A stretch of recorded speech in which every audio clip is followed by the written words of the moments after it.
Well, we're not going to get any deets from Diddy. Apparently, he's decided not to testify in his own defense, which any good lawyer would have told him not to, because why open yourself up to cross-examination? But the government says they're going to be finished with their case tomorrow. The defense isn't calling any witnesses whatsoever. They're going to put some evidence in, but no witnesses. So they should be finished by tomorrow, and the jury should have this case by Thursday, definitely by Friday.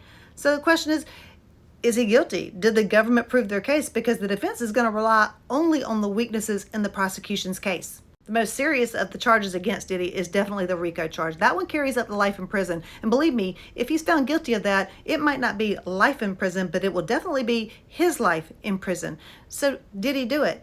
Well, the government is saying that Diddy used his employees to help in this criminal enterprise of human trafficking, of crossing interstate lines for prostitution, the drugs, all of those things. He's using his employees. And there has been testimony that his employees assisted in organizing the freak-offs, in bringing the people in helping Cassie and Jane afterwards.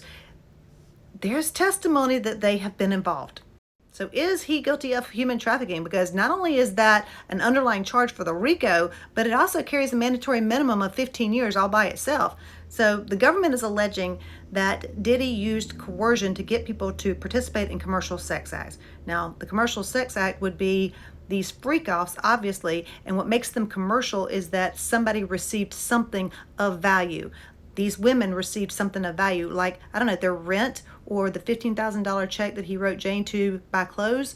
There were numerous things that Cassie testified that he paid for, especially her rent. So the commercial sex act is there.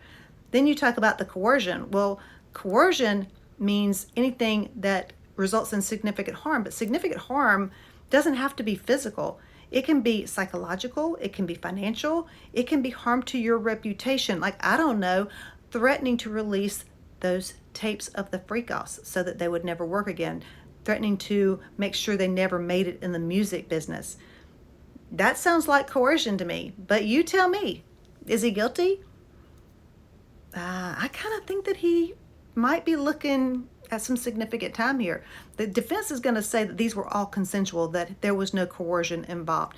And they've got some evidence of that. They've got those text messages from Cassie saying she loves him. She got the ones from Jane organizing and telling him what she wants to do at the freak-offs. There is some evidence that it's consensual, but the underlying part of these freak-offs and this relationship is that he was paying their bills. He was telling them that he would help their careers. And that's coercion.